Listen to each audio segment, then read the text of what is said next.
What's happening, everybody? Welcome back to another episode of the Sports Card CEO. Matt Ham, Eric Mandelkern, and Bubba Wilson.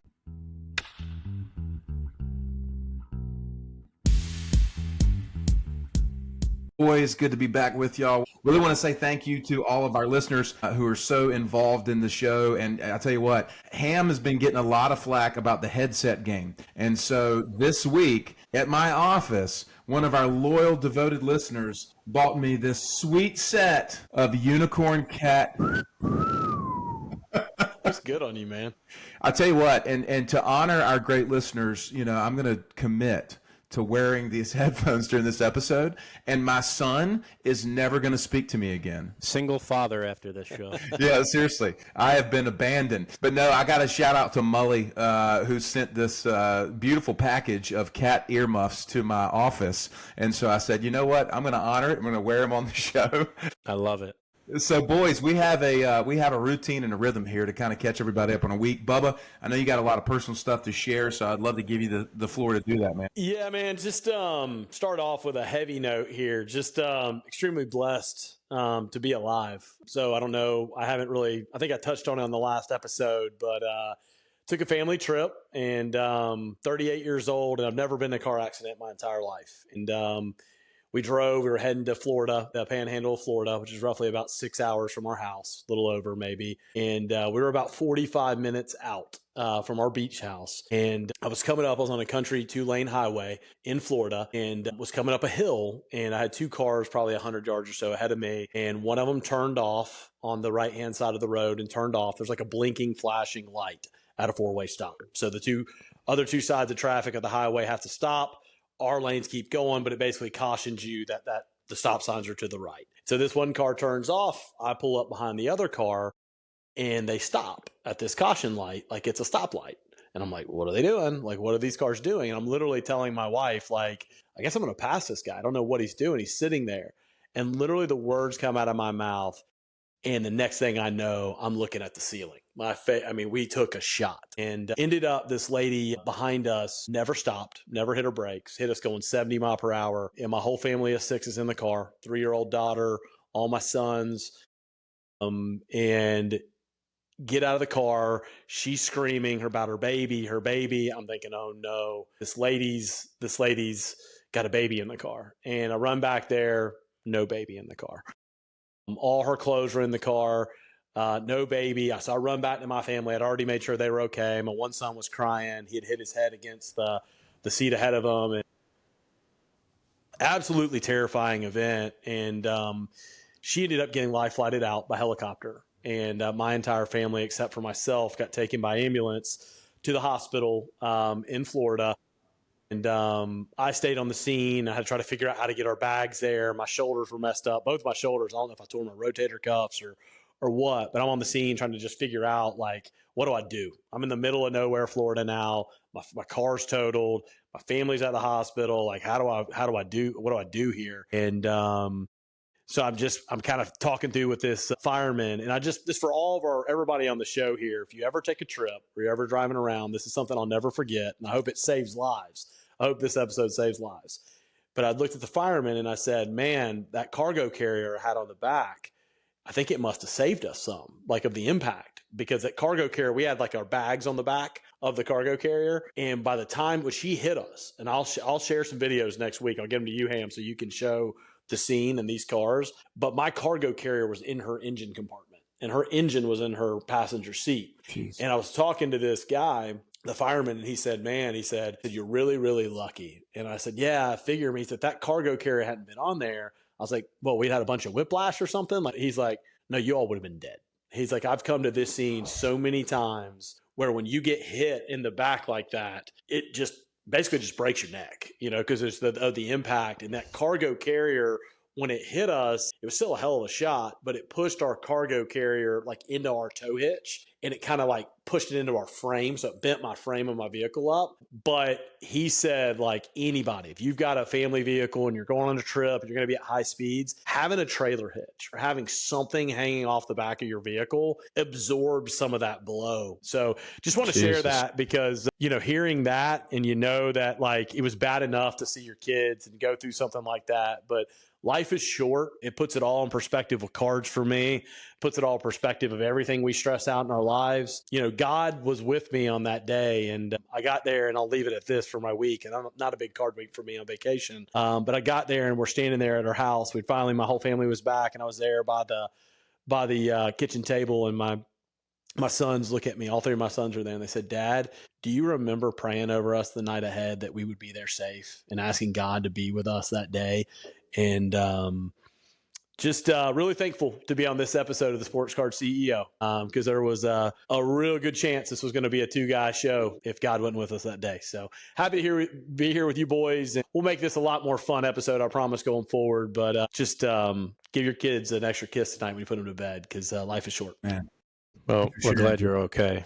Thanks, and the family. I don't know how I proceed after that one, because just look at this stupid crazy set of earmuffs that I'm watching. Yeah, I can't take it seriously with that thing, but I do love them. Yeah, so my week, it has been a busy card week. Been buying a lot. I have a big deal that I'm going to finalize this morning. Guy just landed in from another country, actually, to hand deliver this card. Personal wise, I did not have, luckily, an accident like that, but I did take my 4-year-old to the American Dream Mall last Sunday, and on my watch, he broke his arm. So, yeah, my wife wants to kill me, but poor kid is sitting there in a sling for 6-8 weeks, but he's okay. But card-wise, continuing to buy. I'm really looking forward to 25 Bowman. In the next few weeks, I have some cases on the way. I'm really looking forward to that. What's up with you, Matt? It's funny, man. You mentioned this. I was just going to show. So my book, Redefine Rich, the first story in that book is when Matthew was 4 years old. He was sitting on my legs on the couch, and he fell off and he broke his arm. No joke. Little Matt fell off and broke his arm. And that whole broken thing about a bone being stronger as it's healing was actually a metaphor that I used in the book, talking about like personal brokenness and financially broken and all that kind of stuff. So anyway, just to encourage you, man, like I've had that on my watch too, and the weight associated with the fact that, you know what I mean, watching a little kiddo in a sling. So. By the way, on that book, Matt sent me one about a year and a half ago. We became good friends, a year and a half, 2 years ago, and Matt sent me that book, and it's phenomenal. And I'm not just saying that because we're friends. I'm not just saying that because we're on the show. One of the best books, if you're just looking for, the name describes itself, Redefining Rich. It's a great episode, really, to talk about that after my experience. I think you nailed it in that book, man. Yeah, I appreciate that, the heck out of that, man. I really do. But I just wanted to console you, Kern. Like, I know that feeling of the weight, you know what I mean? So just hang in there, bro. There's healing on the way. But dude, I would say this. It has been a really weird moment for us with cards as well. We have not been buying much, and that feels odd because we're like in a great, wonderful spot. But it's just been, everything else in life has been so busy. Little Matt had back-to-back weekends in Charleston and in Rocky Mount, which is about 2 hours in opposite directions for travel basketball. And so we've been spread out with the family doing that. I will say this, as we're recording this episode, it's my wife and I's 20th anniversary.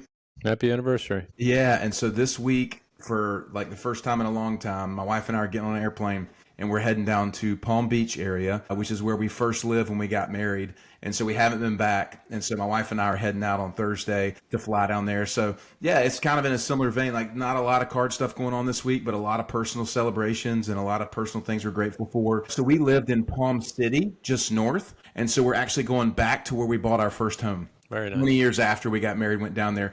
And I think we're staying somewhere, a Hilton property. We do mostly Hilton stuff. But yeah, I'm going to go down and do the whole thing in Palm Beach. And I know that's your space, Eric. So if you have any advice or things for us to check out, I don't know anything going down there. There's a good 15-year-old Little League stadium. That's right. 20-year anniversary, you're going to be wicked loose, man. You need to start stretching, man. 20-year anniversary. I know. Two teenagers going alone again for the first time in a while. Wicked loose down there. We're going to be taking naps. That's what we're going to do. Yeah. Hey, by the way, I leave Kern. I go on vacation. I'm struggling, like getting my life back together after a crash. My mind's not right on cards. Kern just pillages the whole Bowman community while I'm gone. All the oranges or reds are gone. I get back on, I log on. It's like everything's gone. Where's the inventory? Kern waited till I was gone. Hey, man. Took it all. I bought a card from you right before you left, I guess. That's called capital, the capitalization, right? He's capitalizing on an opportunity. It is. I took advantage of your accident. Appreciate that. We got a great guest today who's going to join us in a second. We're going to quickly do 1 minute with little Matt and then dive right into the whole topic around Bowman and baseball and all the things. So here's 1 minute with little Matt, and then we'll bring our guest on. What's up, guys? It's Little Matt from Ham House Sports. This is 1 minute with little Matt, where I bring you the big comps of the week.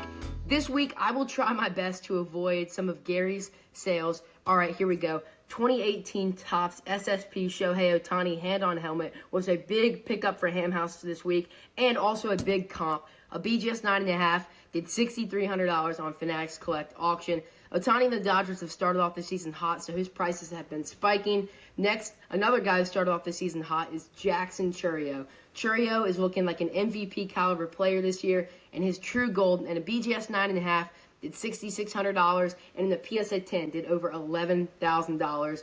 That one pains me to tell y'all because we sold one just before the season started. And a minor leaguer who's been having a great start of the season and will probably see the major league soon is Nick Kurtz. Nick Kurtz True Gold just did $1,850 on eBay, and around a month ago they were doing $800 to $1,000. So you're making $1,000 profit if you would have bought him just a little bit ago. That's the baseball market, guys. This was 1 minute with little Matt. I hope you enjoyed the podcast so far. Peace. Great job, little Matt. Yeah, Kurtz has been hotter than a firecracker lately, but there is one other guy that's hotter than a firecracker. And we got to hit on last week's episode. If you missed it, Spencer Jones, baby. Spencer Jones, 290, 3 homers, 7 bombs, 3 steals, over 1,000 OPS. And I'm going to remind y'all every week until he gets to the call. You know, there was a time when Joey Gallo batted 290 in the minor leagues. Yeah, I bet he did. No, I love it. I love it. Well, it's interesting, guys, because like you said, we're in the season now, and so performance is really affecting comp pretty drastically, and you start to see some weird stuff level out with guys that aren't playing well coming down, and so there's a lot of moving pieces here. But I want to go ahead and bring on our guest today. So let me get him out of the waiting room. I know he's been in there drinking coffee for the last 15 minutes. Mike, what's up, buddy? I was actually drinking some Bang Energy. I don't know. Coffee does nothing to me. This episode sponsored by Bang Energy. Yep. As Kern picks up his energy drink. Yeah. What was yours, Kern?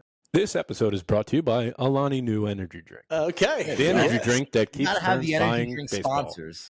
Oh, I love it. I love it. So Mike is with Filth Bomb Breaks, and Mike, we'll let you just introduce yourself, man, and what you do and all that stuff. First, I want to say thank you guys for having me on. This is awesome. I've been watching you guys' stuff on. I see you guys' clips on Instagram all the time, and you guys have some really awesome guests. I watched your show last week with the guy from Just Baseball. That was awesome. I love watching him. He's very insightful. You guys are doing a really good job, so I appreciate you guys having me on. I'm Mike. I'm a breaker at Filth Bomb Breaks, but I've probably been in the hobby since I was a baby. I started collecting Pokemon cards and Yu-Gi-Oh cards. I used to go to Yu-Gi-Oh tournaments and Pokemon tournaments. And then I got into baseball cards in 2000 to 2004. I don't know if I ever played MLB Showdown. That's what really got me into the hobby. It was like a trading card game. And me and my friends would always play it all the time. I've heard about that, but I've never played it. The best game ever. It defined my childhood. It was like you would build a lineup. It was literally like a trading card. Maybe I missed the boat on that. I don't know. A lot of people did. Maybe I'm a little too old. It was very popular in my town. That's what really got me in the hobby. You got to look into it. It's fun. They got to bring that back. I told Fanatics. I was going to say, why don't we bring it back? Why don't we bring it back? Yeah. Let's bring it back. I talked to Fanatics about that one. It was very popular. It was very cool. It was like you roll a dice and you build a lineup, and it was very competitive. So that got me. Is it kind of like Stratomatic, kind of like Stratomatic back in the day? Did you ever play Stratomatic? Like Stratomatic a little bit, yeah. Stratomatic came out before that, and then I forgot what company made MLB Showdown. It might be like Wizards of the Coast or something like that, and it was kind of based off of Stratomatic, but a little more simplified. And you'd have to build a lineup, and you'd verse your friends and stuff, and it was very competitive. I used to get in fist fights with my friends from playing this game. It was a lot of fun, but that really got me into the hobby and got me into baseball. And then I guess just like everybody else after, between 2005 and 2015, I grew up and, was, not really too much in the hobby, didn't really collect baseball cards too much until around COVID came again and everyone, got into it. I became a breaker in 2019, hop on the COVID trend where breaking became very popular. I saw some other people doing it. So I was like, I think I could do this. You know, I enjoy it. I was creating content on like TikTok and stuff, and it wasn't really working out for me. So I was like, you know, and I was getting a following, but I was like, how do I really monetize this following? What can I do? So I became a breaker on TikTok. And then Whatnot reached out to me and became one of the top breakers on Whatnot for a little bit. And then we heard of Fanatics Live, and Fanatics Live reached out to us. I had my own business outside of Filth Bomb Breaks before then called Foul Line. We were the #1 breakers for baseball, or #1, #2 on Whatnot. And then Fanatics reached out to us after I joined Filth Bomb Breaks. They're a LCS in Long Island, New York. Great group of people. The best company I've ever worked for. Steve is the owner of Filth Bomb Breaks. He works with his brother-in-law John. They're friends. It's a family business. They got their uncles working there. It's a great operation. They took us on. I joined Filth Bomb Breaks, and then when we went all in on Fanatics Live, I left Whatnot because I felt like Fanatics Live was the future. And now we're the #1 breakers on Fanatics Live for Filth Bomb. We do the most sales, the most revenue, the most viewership, the most engagement. And I became the #1 baseball breaker on their platform, which was always been my goal since I became a breaker in 2019, 2020, was I want to be the #1, breaker. I want to be the top guy. I want to grow the biggest community, get the big following, and be very successful in the sports card hobby. And being able to join Filth Bomb and be a part of Fanatics Live really helped that too. So I feel like thank you for that introduction and the rundown for those people that don't know Mike's story and or about Filth Bomb. Mike, I feel like you put yourself on the map when you for those of you that don't know, Mike pulled a really big card. oh, yeah. And I want to hear the story behind it, because I think it was something that you were going to put in a break, but nobody wanted it or something. Or if you want to tell that quick. The wildest thing that has ever happened to me in my entire life. So it was 2022 Bowman Draft. I don't know if you guys remember 22 Bowman Draft and how the collation worked. For some reason, Jackson Holiday was a chase. And for some reason, Jackson Holiday first Bowman autos always came out twice in a case. It was very weird. If you saw him once and you're ripping through the case, you were going to see him again. It was just a lock every single time in the first run of cases. But the problem was, so I was ripping like one box at a time. We were doing like 30 teamers and like divisionals and stuff. The second box in was a true blue first Bowman auto of Jackson Holiday. So everyone in the chat was like, this is at the time when Holiday was really getting booming. It was like 2 months after 22 Bowman Draft. We already pulled a true blue. So everyone's like, the next one's probably just going to be like a base auto or whatever. So, everyone kind of like gave up. You didn't know the collation stuff at that point, right? Like it was like you didn't know the print run. Yeah, so like I think a base auto was only like $250. So to buy the box, you just have to spend like $600 anyways. People thought it wasn't worth it. Right. I had one box left on the table. Yeah, this was when I used to break on Whatnot. I put it in the store for a personal box because I felt like we still have a shot at Holiday. If it's colored, you're probably good. You make money. You could grade it, you'll be good. Nobody wanted it. I put it up for a divisional to see if we can maybe get a small or like maybe like 6 guys in the break and try and run the box. No one wanted it. Now this was back when we used to buy product from a bunch of different places, from Blowout, from Dave and Adams, and we were a little bit more lenient. Where like we used to rip boxes after I got off of work. Like I would get off work, rip some Bowman Draft and stuff like that. We don't really do that as much anymore because now product's a little hard to come by. I can't be ripping product when I need to sell it. But back then we were able to rip some boxes after work for fun, So there's one box on the table. I said to the chat before I hopped off, I said, guys, I'm ripping this box. I don't have a single Holiday in my collection. I'm going to give it a shot. I cut the camera. I start ripping the box. I peek a Superfractor and it's in the auto spot. So I didn't see the name just yet. I had my other breaker, John, in the other room on Facebook, and he was live. And where my mind goes is content first. Like it would be the perfect content. And I was kind of pissed that I shut the live off. So I ran, there's a video of it on my Instagram. It's the craziest thing ever. I peeked the Superfractor. I didn't see who it was yet. I hand it off to John, our Facebook breaker, and he peeks the card. He pulls it. And it's the Jackson Holiday first Bowman Superfractor auto. Holy crap. My face is like I saw a ghost. Like I was in shock. Like, because I kind of knew it was a Superfractor auto. And this was when like Holiday was the only Superfractor auto left. That's when we were chasing like Elijah Green that got hit already. Kevin Parada got hit already. Jet Williams. All these guys got hit. Like I think Holiday was the only one left. So the boxes were going up. So I had a pretty good shot of hitting him. At that point, I can't believe you let him actually look at it as opposed to you. Do you regret that? I feel like I'd be like, yeah. I regret turning off the live. I wish I was shaking because like I was like John, because John's like he's our Facebook breaker. He's the best. He's a part owner of Filth Bomb. He's very cool, calm, and collected. So I'm like, I'm giving you this card to pull because I will start shaking. This is when I first kind of like joined Filth Bomb because I was a little shaky. He pulled it. pulled a Superfractor Auto, and that car was mine. And it was the craziest thing. And everyone thought it was like rigged and scripted, and like Fanatics handed us the box. Can't make it up. This was even before Fanatics. Like Fanatics, I don't think it was even with Topps at the time. But like, you know, the conspiracy theories are going to happen after that. Of course. Yeah, I pulled the Superfractor Auto. I graded it. It got a 9, which was fine. I ended up selling it like 4 weeks after he became the #1 prospect. Did pretty well. But that was like the craziest thing that's awesome. Ever happened. It's like I helped pay for my wedding a little bit, you know. So yeah.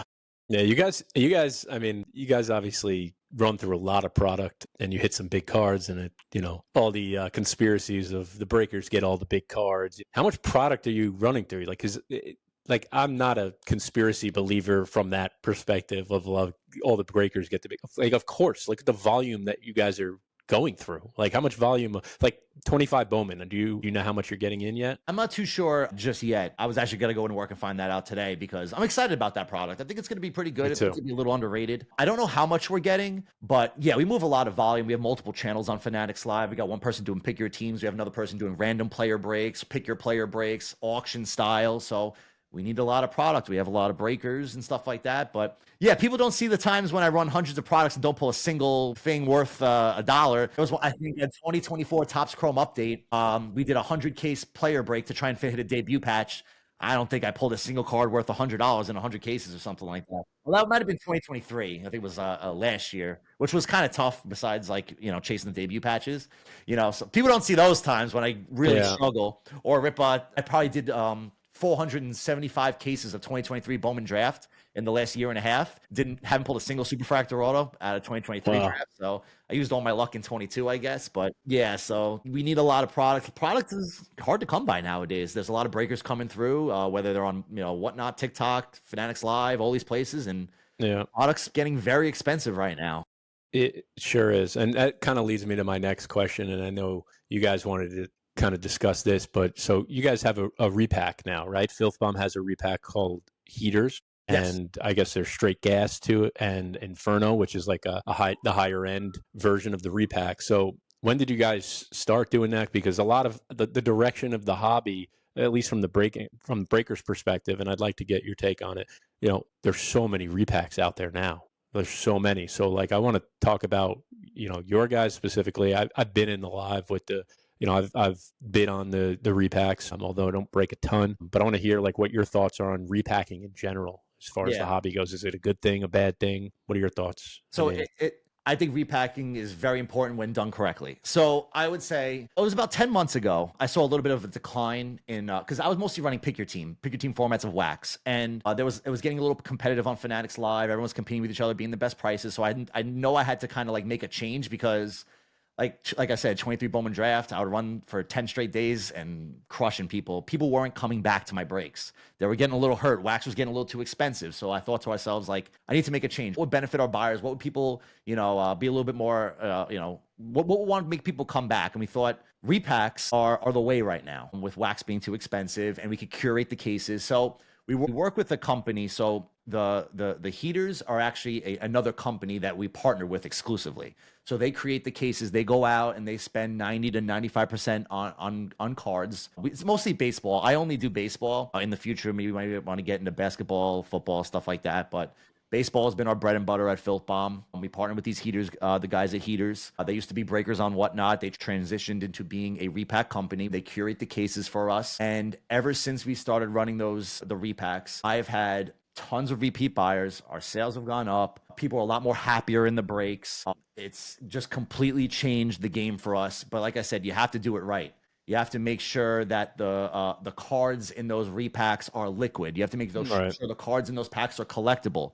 You have to make sure they're relevant. You got to make sure that people want those players. You don't want to be pulling first Bowman gold autos of Victor Acosta from 2025 Bowman, which was 4 years ago, in a repack. You're not moving that card. Last night, I was watching the live specifically because the case hit. I helped facilitate that deal from a buddy. Really? From a buddy of mine. Yeah. So I was working with Chance on that deal, and he like that was So it was it was a Walker Jenkins True Red PSA 9 with a 10 auto. That was the case hit, and I'm watching this repack, and these spots are going for $2,000 a spot. And I'm sitting there thinking, like, these guys are raking in money, man. That's like a $60,000 break right there. Where, I mean, whew, you guys must have made like $30,000-$40,000 on that break. I That's made crazy. that much, but it goes both ways. So it's like what occurred there was the Yankees were on the wheel at the end. So this is how we do it. So there are many ways to run repacks. I know some people do it where it's like everyone pays a set price and you randomize all the teams at the end. You get assigned a random team. The way I do it, and which has created more engagement in the chat and made it more gamified and a lot more fun and entertaining, is we do it in auction style. So we'll throw up an auction spot. People will bid, what they feel like the bid should go for at start, and they will get a random team at first. So we'll go one by one and sell random teams as we go through the break, one at a time. So what happened last night was all the good teams went off the board at the end. So the price But it also happens the other way too, where, if I sell the Pirates, Yankees, Angels, Dodgers in my first 4 teams, I ain't making money on that break. There is no shot, but the way we focus on, obviously we got a profit on our end is volume. I run these breaks. I know some people do it maybe like once a night. We do about 7 or 8 different breaks of the Heaters branded products per night, moving about $70,000 of cards between breaks 5 or 6 days a week. And the way I profit from them is by hopefully the wheel goes good and you chase those Yankees at the end, or vice versa. But we do a lot of reinvesting into the product and into my show. I treat my breaks as a show. I say show a lot. I don't really say breaks. Like, it's a show, it's entertainment, and we reinvest by giving away a lot of break spots. I run these Heaters breaks, the repack breaks, every single day, and I always give away the first spot in the break, which usually estimates to be around $175 spot per break. For free. We give away a free spot every break. Every single day, I give over $5,000 of break spots per day. We'll throw in some wax for free, and I do that to get some more eyes on the repack products and stuff like that. So if we do have a day like yesterday, I did very, very well. We'll take that money and reinvest into people who may not be able to spend $2,000 on a break spot.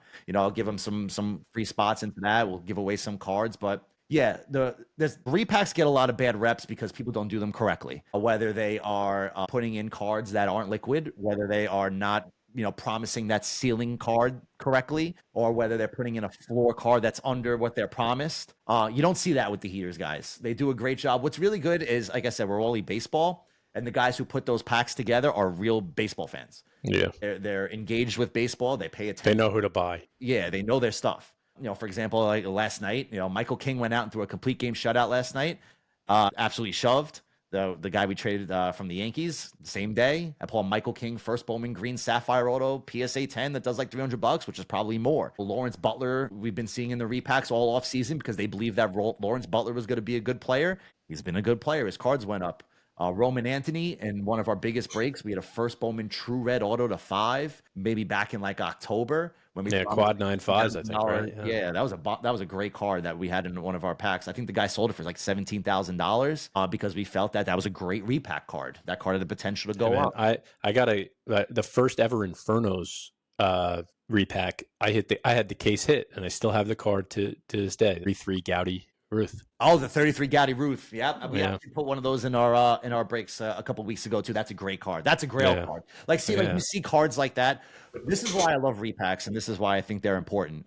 If you want to get into the hobby and you want to get into breaks, especially on Fanatics Live or on other platforms, everyone's ripping the same thing. We're all ripping the new release, right? Whether it's 25 Bowman, whether it's 24 Topps Chrome. And if you want to differentiate your portfolio, it's kind of tough because we're always ripping the same thing, and it's kind of hard to hit those chase cards. You could come on Fanatics Live with me and run the Heaters or join a Heaters break and hit things like a Mookie Betts first Bowman auto. Like, you're not finding stuff like that. An Aaron Judge rookie auto, stuff to kind of differentiate your collection a little bit and grow your collection. And that's, ever since I started running repacks, that's the biggest thing that people have been saying to me is, Mike, you got me in the hobby and you got me back in because I'm seeing so many cards from the 2000s. You see vintage sometimes. You see some stuff from, like I said, Judge rookie autos. Yankee fans want stuff like that. Like, you can't hit that stuff unless you're going out and buying those cards on eBay, but you could join a repack break and hit a card like that. But like I said, some people don't, do them correctly or, promise things that aren't there. But you haven't really seen that from the business we've been working with in Heaters, because people have been coming back and enjoying the show. And we've been doing it for 10 months and haven't had a single complaint. And Fanatics Live is on board with it. And they love promoting it, as you saw last night. So we do a really good job, and the guys who put them together do a really good job as well. And I wouldn't put it on the table if I didn't believe in it either. The product, we treat it like a brand. It's like a Repack product, yeah, but it's become like a brand now, so which is really cool. So how is it packaged? Because I've never done a repack. I've never watched one, so I'm totally ignorant to it. Let's say I was on the show, or your repack. You called a show, so let's say I log on to your show tonight. Would it be, so there's this wheel you're talking about, like a digital wheel, and so the first name comes up, and it's the New York Yankees. Okay, so it could be Aaron Judge, right? That's the name that comes up immediately. I hope I get an Aaron Judge, and you say you auction that off right then and there, right? So I could say.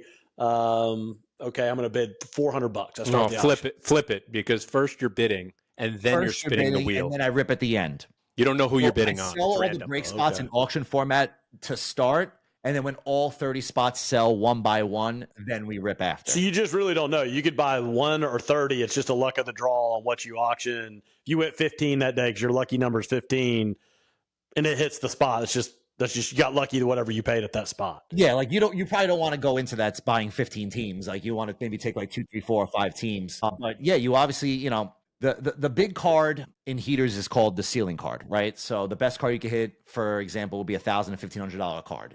Break spots usually go for like $175, right? Maybe take a couple break spots, but we auction them one at a time. Exactly. So if the first spin ends up being the Yankees, you have to wait till all 29 other spots sell, and then I rip the product, and hopefully I pull a Yankee. Most of the time I do pull a Yankee because there's a lot of big, they got a lot of cards that would want to be in a repack, like Spencer Jones. You guys like Spencer Jones. You see him and Volpe and J-Dom and Lombard. Lombard, all these guys. So that's a team you would want. You get a team like the Marlins or the Rockies. Yeah. It's a little bit tough because you don't really want to force those teams in a repack because there's not a lot of guys there. Rockies got a couple guys like Tovar and Robert Kalaz and maybe like an Arenado rookie auto, but kind of hard to, hit a ceiling card of one of those teams, right? So you want teams that are pretty popular, like the Yankees and the Angels and the Dodgers and the Pirates because of Paul Skeens, right? Brewers, Braves.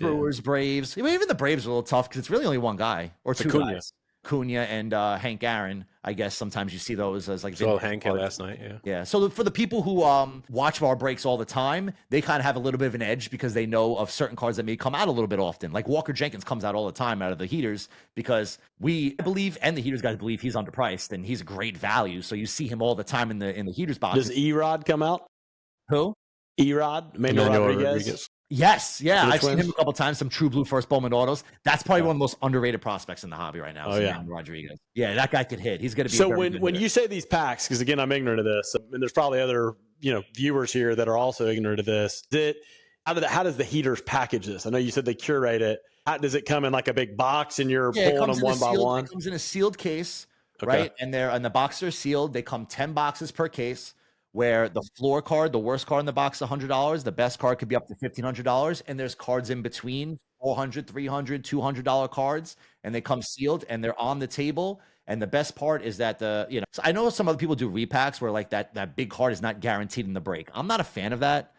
I see that on platforms where they will say that you could hit. Maybe the case hit is in this case. Yeah. Gary, picture a cigar box, like a cigar box with a slab in it, but like with the Heaters brand on it. You know what I mean? Like and it's wrapped. So do you find out at the same time? Are you surprised by, or do they give you like a list ahead of time? I don't know anything. I know of nothing. I don't know what the case it is. I don't know anything. That's my favorite part. Don't tell me anything because I need to be authentic. I'm a really bad liar. If I knew, people will pick on it ASAP. Like my fiance tells me all the time, the worst liar in the world. Like if I knew what the case it is, you'd be able to tell. Like I don't know anything. That's why I love doing these shows because it's genuine excitement for me as a baseball fan. Seeing like last night a True Red Walker Jenkins. It's one of my favorite prospects. I got juiced about that one. So what was the card value last night? The Walker Jenkins Red. Like what was the range? Just so I understand. Like how did that? 12 to 15. Yeah, $12,000 to $15,000 was the range of that card. I would say it's about $13,500, $1,400. What was the auction spots going for? $2,000? They were at first they were going for about $1,400, $1,500, but it always goes how the wheel goes, right? So I got a little lucky last night where the Yankees were there at the end, the Angels were there at the end. So when those teams are there with like 8 teams left, the bids go a little higher.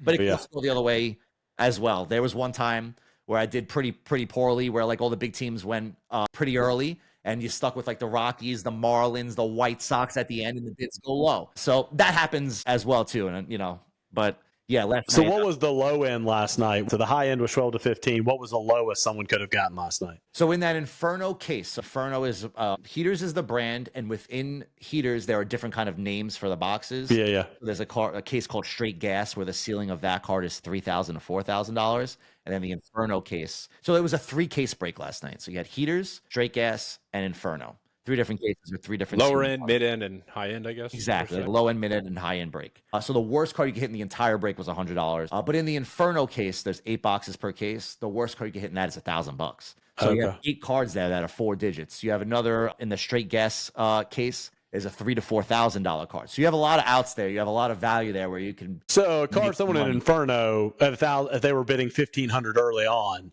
Yes. And they'll say they bought the first one, they could lose max $400 or $500 depending on where their space is. If you hit, if you hit in the Inferno, there's most of the time like a couple $1,000 cards. You're going to see a $2,000, a $3,000, a $4,000 card. It varies, but yeah, I will say this. I've been running pick your teams for a very long time. That has been my format, and I have a lot of data.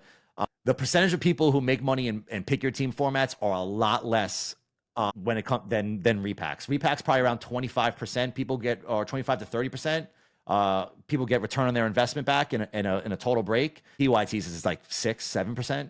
Like people don't realize that. So when I started switching from PYTs to the repacks, a lot more happy customers because they see what's coming out there. They see the value. They see that they have a better shot at hitting that case if they come back. Sometimes PYTs get a little bit tough, and I hate saying that because I love rip and wax. I love rip and wax, but it's a little expensive. Sometimes I will do a break where I put the repacks with the wax and combine it, so you do have a shot at that, Superfractor First Bowman Auto with the repack. So like I do that a lot too.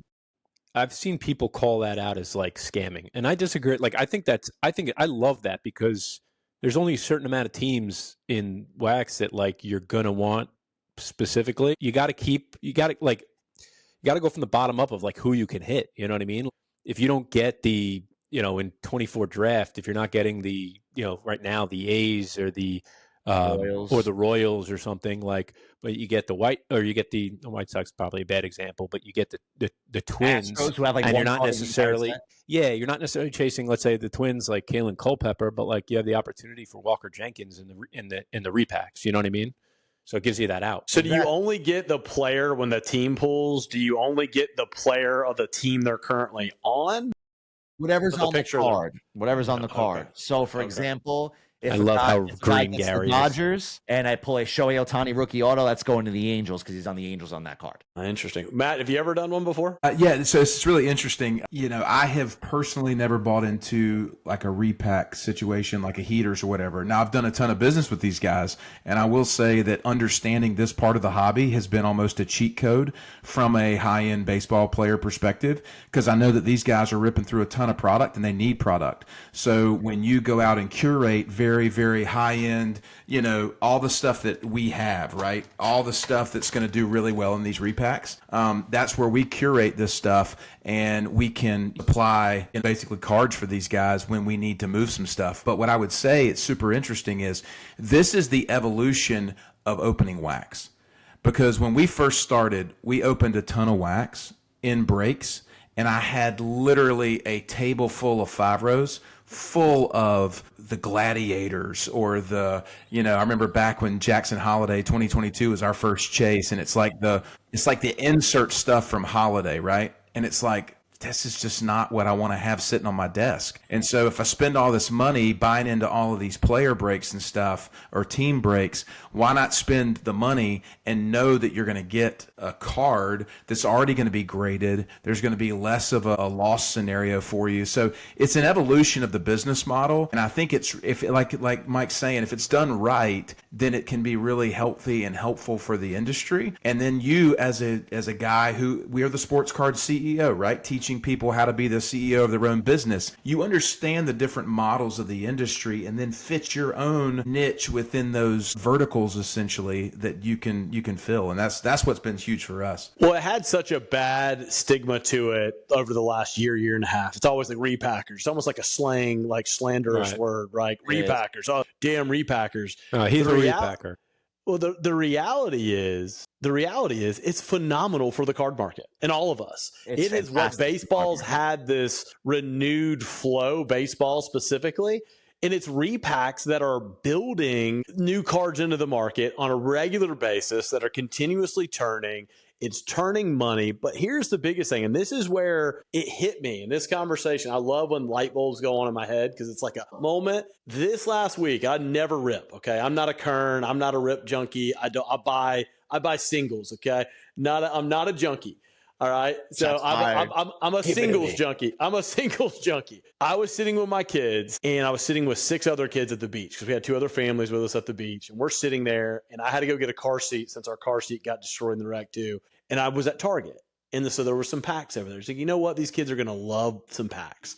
We're going to sit by the pool. We're going to open some packs because these kids that were with us, they're not ones that normally are getting to see big cards like my kids are. So it's like, they're going to love this, man. They just love baseball. These were baseball kids. So we sat there and we opened these packs. Okay. And it was dog shit. And I felt sorry for these kids. Throw it in the pool. Because they're sitting there. They're literally like looking at me and they're like, is there anything else? And so when you think about it though, these repacks, I mean, when you know that it's $175 and you know you're at least going to get a $100 card and you could get a $2,000 card, these kids would be out of their freaking mind.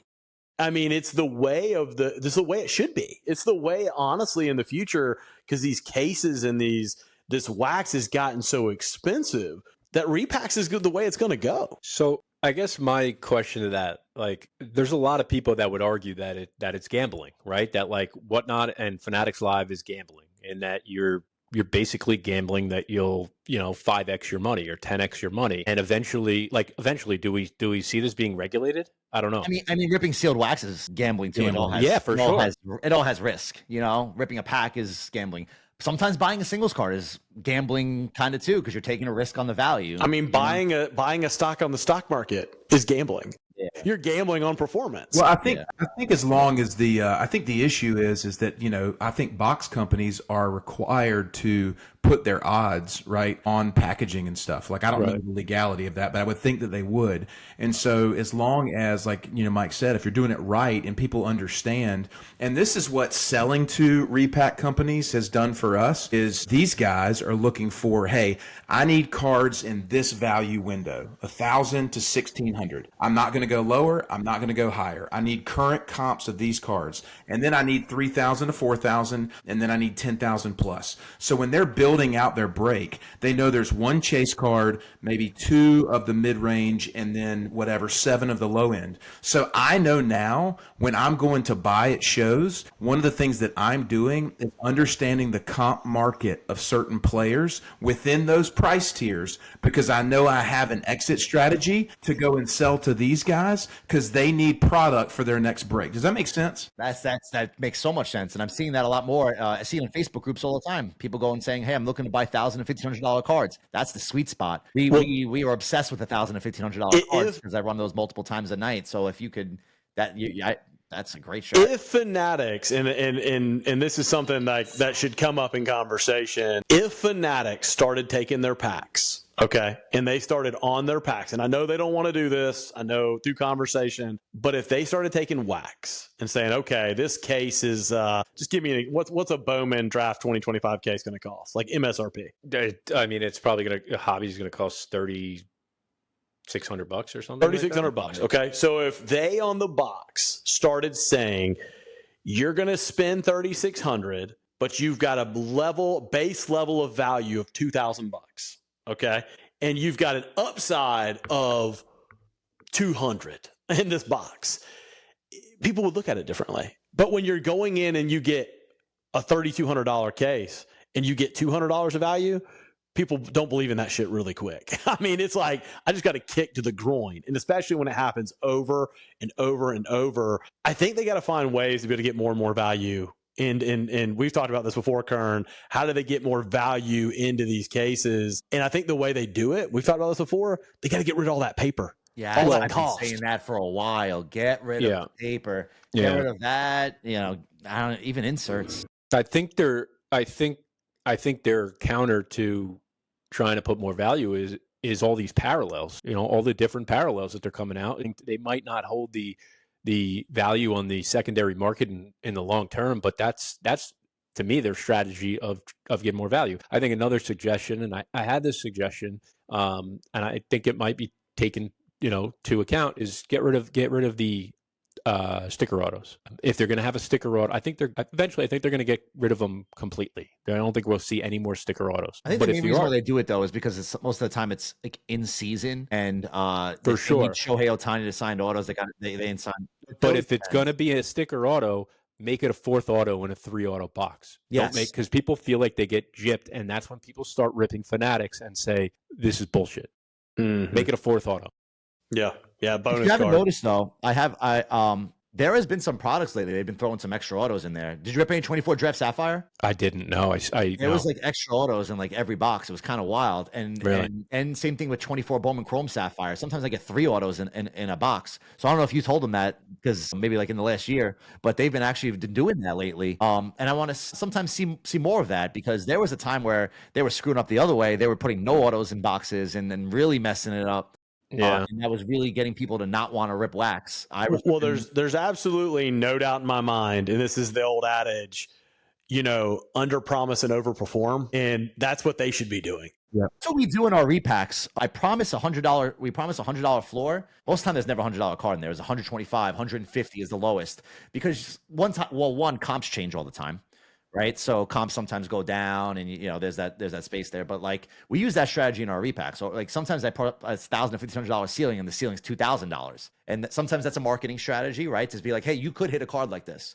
And sometimes it's to just give back a little bit. But like, I agree, Ops and Fanatics got to do that as well. They've been doing it with certain products, but I also had this really good idea, and I made a video about this a while ago. Is that I think it'd be interesting if Tops and Fanatics, whether this is kind of like a department or something, would come up with something where it would incentivize people to start collecting different parallels. Say you had a gold to 50 of every single Yankee in 2025 Topps Chrome. You redeem those gold to 50s to get Yankees opening day tickets for the following year. Like, give people a reason to collect certain parallels to redeem for not just monetary things, but like for experiences or events, or jerseys or something like that, to give people, to make people care about hitting a purple to 250 of a player, because maybe the Fanatics announced that week it's purple week. And I think you'll see more of that incentive, people of them incentivizing to have a unique collection. Yeah, I got a business idea, so we can give this to Mike, or we can take it and run with it.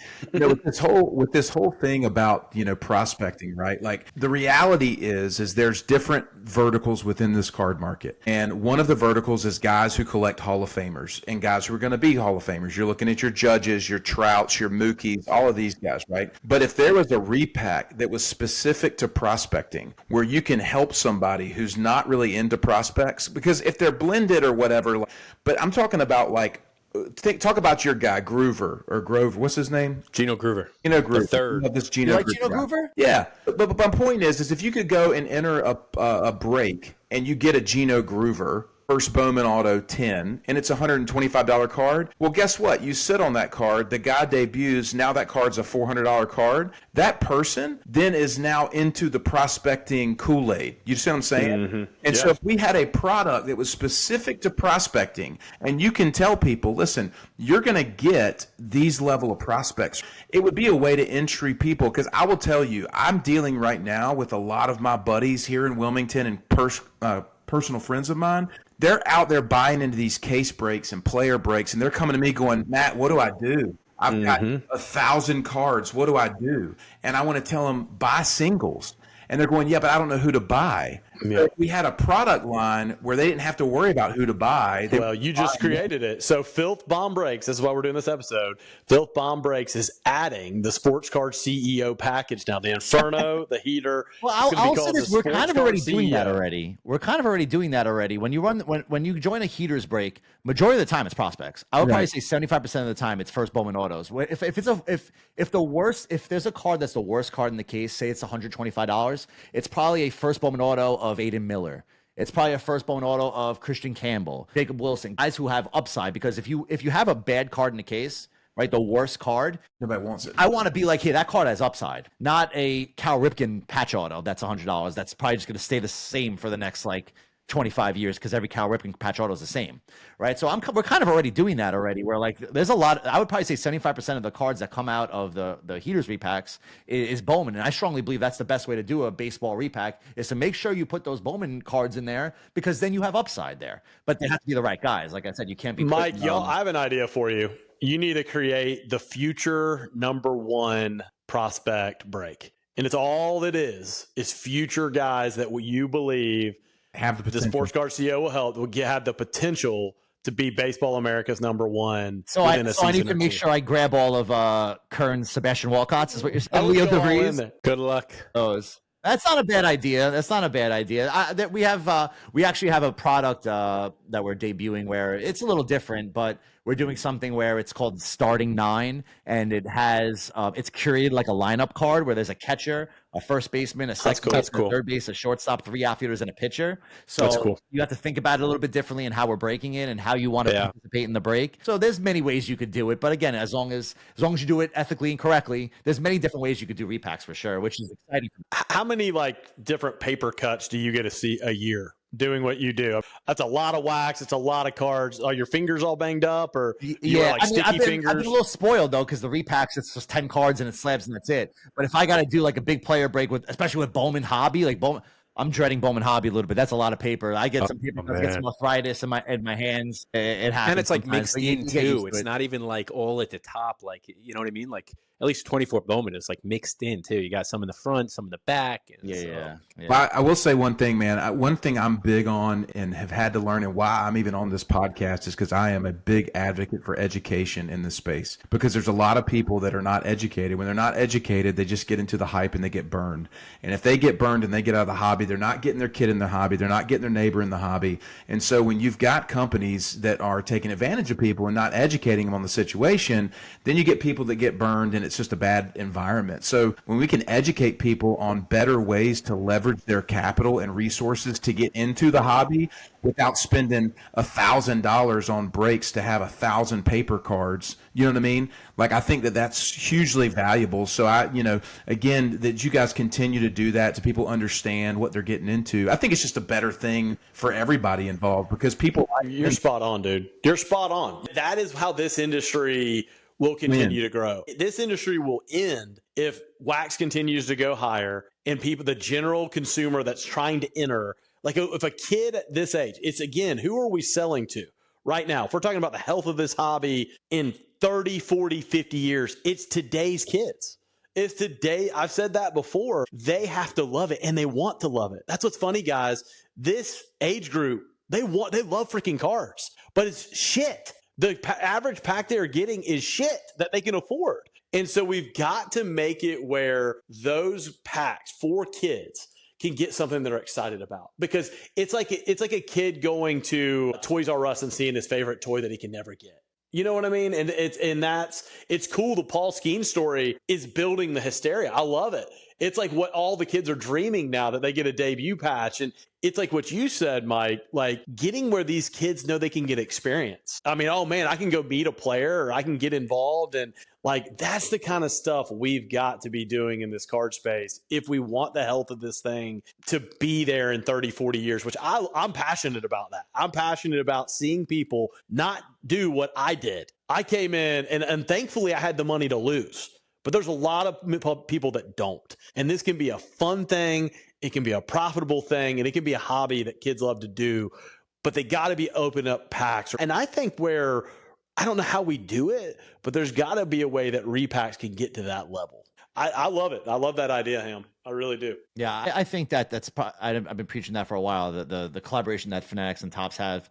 They got to take advantage. I mean, they were doing some other things where it's like, I mean, you have the debut patches. They were doing this like social media follow backs and stuff like that. And they were putting jerseys in top series 1 boxes, but they could definitely scale that up and do it a lot more. There's different kinds of collectors. There's people who want to make money in the hobby. It's very obvious. People want to make money in the hobby. They want to collect or they want to invest. Then there's collectors that people just want to buy, like, and build sets and stuff like that. But I noticed that the people who want to build sets and collect, those people they're not in it as much because they're getting burned. The price of wax, the price of cards. So how do we bring that back? I think it's like you just said.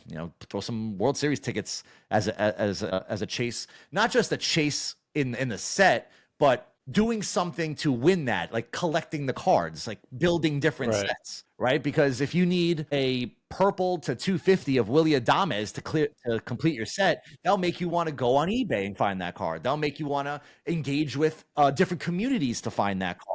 There's that just makes it much better. It's not just buying, like you had to incentivize and reward the collector. You have to rip into wax. But if you need a certain card to complete a set to be able to go to the Brewers opening day game next year, and it's Willie Adames, for example, you're going to engage in different ways and be a part of the hobby in different ways, not just breaking wax and gambling or risking whatever. It's being part of different communities. There's many ways to grow the hobby, and I think that's a start. And if they could capitalize on that, we'd be in a good spot to make sure that people who want to make money in the hobby are good, and make sure that collectors and set collectors are good too. Do y'all remember when you first got into cards as a kid? Do you remember, like, literally when you first got into it? When you would open a pack, and I vividly remember I would open a pack, and I would look at the players, I would flip through them, and then I would find a guy. I'd find a Frank Thomas. I'd find a King Griffey Jr. I'd be like, oh yeah, got him. Didn't matter there was no serial number really hardly at that time. It was just like, I got his card. I got him. Okay. And I would look and I'd go to my Beckett book. It's worth $1.25. Oh, that was worth $5. Okay. And I was pumped, right? The difference in today though, for our kids is that all over YouTube, all over everywhere, they are getting desensitized because they're seeing massive cards, right? And they're hearing big numbers. And so now when a kid opens a pack, it's like this deflating feeling of, oh man, this shit sucks. Base auto. It's just trash. And so a relief auto. I'm throwing this in the garbage. Yeah, well, and that's where I think if we could at least, kids like seeing shiny stuff. They like seeing stuff with a little serial number. Even an auto. I mean, I've never seen a kid that gets an auto that's not excited. And it's just ways that we can figure out how to. It's really sad that, like, the day of Facebook and Instagram that we are, that a kid can't open a pack and just enjoy it.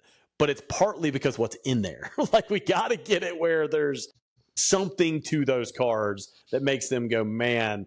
And that's why I used to like the Gypsy Queens. As shitty as they were, at least they had some cool, like, drawings where kids could look at them and go, man, that's a cool card. I mean, so I don't know. I'm with you, Ham. I'm going to have to be an advocate for our hobby in that, like, of just like, because I just want to see kids get in this thing and love it, because there's nothing cooler.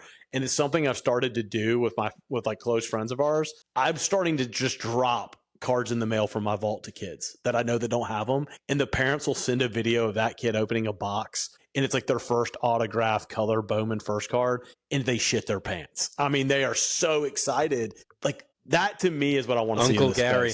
I love it, dude. Like, I'm just an advocate. That's the best feeling in the entire hobby, is making giving cards to kids and then pulling a card and them being excited. Honestly, my biggest moment from Fanatics Fest was with Kern. My favorite moment when we did the pack battle with your son. I did a pack battle with your son. He beat me in a pack battle. That was my favorite moment. Dude, he was happy. Like, it was. He still talks about it to this day. He's like, when is Fanatics Fest? Is Mike going to be there? Is Mike going to be like? He's still.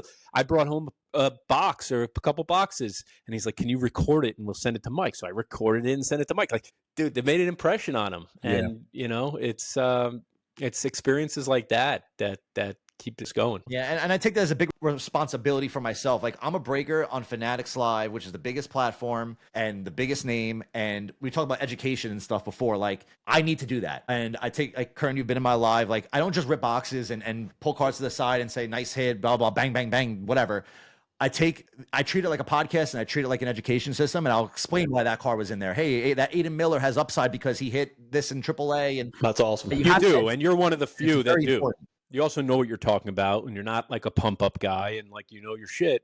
But you're far and few between. Like, not everybody is doing is doing that. Yeah. Yeah. I mean, there's people coming into the hobby who just want to break to make money, but everyone's got to start somewhere. I've been lucky enough to be a baseball fan for a long time. Not everyone, rips something that is a fan of that something. That's okay. But that's why I take what I do, like, very important. And, it's important to educate people. And if I could do it and it helps the hobby and it gets like a kid involved, that's why I give away free spots in every single break.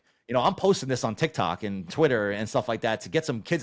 I got in the hobby from winning when I was a kid, this Blue Eyes White Dragon Yu-Gi-Oh card. And like, that hooked me when I was a kid. Like, I don't think if I didn't win that giveaway when I was a kid, I don't think I'd be in the hobby right now. Like, that's where my mind goes. Like, I would, if I could get kids in the hobby and grow it at a young age, and they grow up to be older and be in the hobby, and they come back 20 years later and be like, yo, Mike, remember when I won that giveaway from you 20 years ago when I was a kid? Like, I got my kid in the hobby. Like, that's the best feeling in the world. That trumps everything, so it's like, that's important.